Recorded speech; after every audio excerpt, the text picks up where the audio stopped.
Hey, what's up guys? In this video we're going to be going over advanced EQing and oversampling. So we have this little tech house jam using literally 4 samples, and it took me like 2 seconds.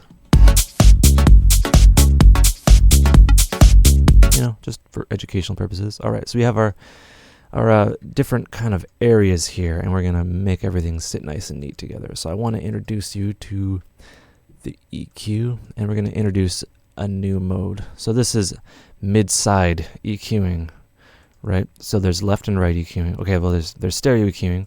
So what you EQ is basically, this is what we've been doing thus far.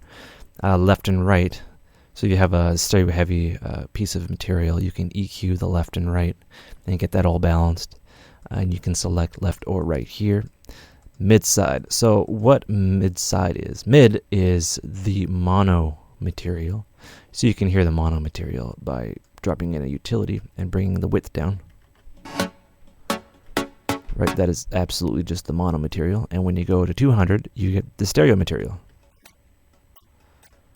So what that does, so I'm going to explain kind of how I know how to explain it. The side, okay, the mid material is the similarities between the left and right. So whatever is the same in the left and right is summed together in a mid channel, and that is your mono channel. Stereo is it takes everything that's different between the left and right and puts that into its own kind of EQ, right? So you're in turn splitting the signal, not left and right, not up and down, mid and side, the mono and stereo. So how that works is, I'll show you. So let's say, this is an example. So we want to kind of shape the stereo material. We can do that. I'll just show you with this. All right, so this is like a heavily kind of, well, not heavily, but it's a stereo piece of audio.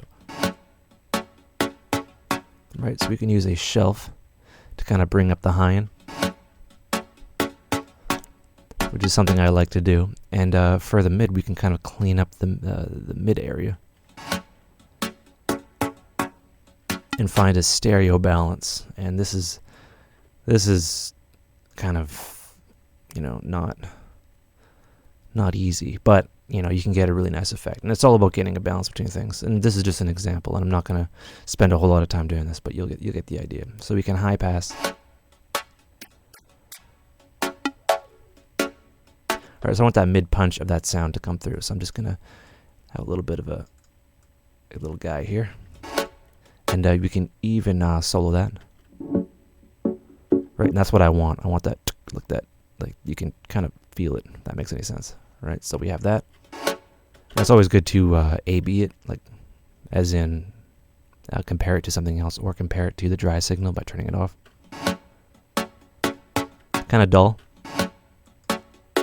More enhanced. All right, that's enhancing kind of EQ. So I'm going to go into something called a subtractive EQ. Also, yeah, I'm gonna do that later. Okay, so we have a subtractive EQ here. So we have our kick, and if you know me, I don't really like a particular frequency of a kick. I like to think of a kick as the low end and the high end, and what I do is I just kind of shape and I carve out a little bit of that muddiness, and it gives it more headroom, and you can still have the clarity of the low and the mid.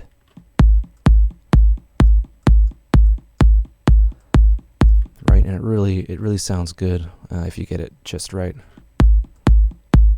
You'll notice that it's, I don't like that. It's kind of ringy. I'm not sure why. I've never did like it. You don't have to do it this way, but I do. Right, and I can kind of clean out a little bit of that. All right, cool. So yeah, we're gonna compare it to the bass. I already have it sidechain, all good to go. So I'm gonna solo these two. Right, so for this bass, a little bit too much. There. So for this bass, what I'm going to do is I'm going to turn on oversampling. So it's always a good idea. I'm using it on a bass, but there's a lot of high-end material in this bass.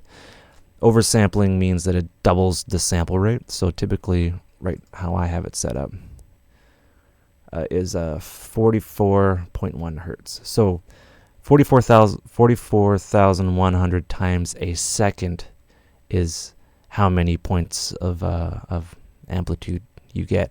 So every second, it's like the resolution of like an image. So it's like 44,000 times a second. You get like a picture of like the audio, and that is your resolution, right? So a higher resolution means higher quality sometimes. It kind of bogs down your system, but when you double it, when you oversample in Ableton, you effectively double the sample rate to 88.2, right? So when you oversample, wait, did I set it to? What did I set it to? I didn't set it. Okay. When you oversample it, it doubles the resolution of this EQ. So on the higher end frequencies, it's more clearer, and it makes like plugins sound better on the higher end, the higher frequencies. So that's what we're doing. So that's always good. It's always a good idea to do oversampling for higher frequency content material. Not so much like basses, but this bass has some high end and mid end, and I want to have a nice kind of quality bass, and it makes your adjustments that much more fine in terms of its detail. If you have the machine and the power, yeah, oversample everything, but it sure saves on CPU. You don't have to have like a global sample rate of 88.4K. You have a 44.K globally, but then you oversample individual plugins. FabFilter, they do that too. There's a high quality oversample mode, and for the glue also, there's an oversample mode. But yeah, all right. So for this bass, right, we have something called a one note bass kind of thing. It's another kind of thing that can be fixed with a notch filter. So we're gonna find that.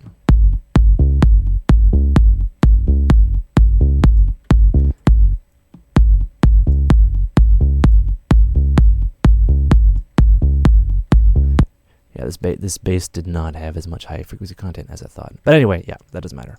All right, so we have that, and it sounds kind of cool. All right, for this, right, there's a lot of frequency content. I'll oversample that one. And the same explanation applies. So we'll high pass this. Right, and maybe you can hear the effects of the oversampling here.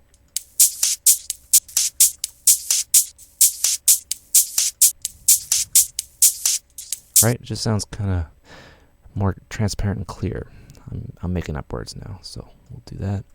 What I like to do is I like to kind of clean this up, but then add presence to it. Right, we have that. What is that right there? Right, that right there would compete a lot with the kick and the bass, so we're gonna take that out. Right now I'm gonna add a bit of sidechain, just a bit. Right, let's listen to what this all sounds like together. I'm gonna copy this sidechain compressor guy over to our main person here.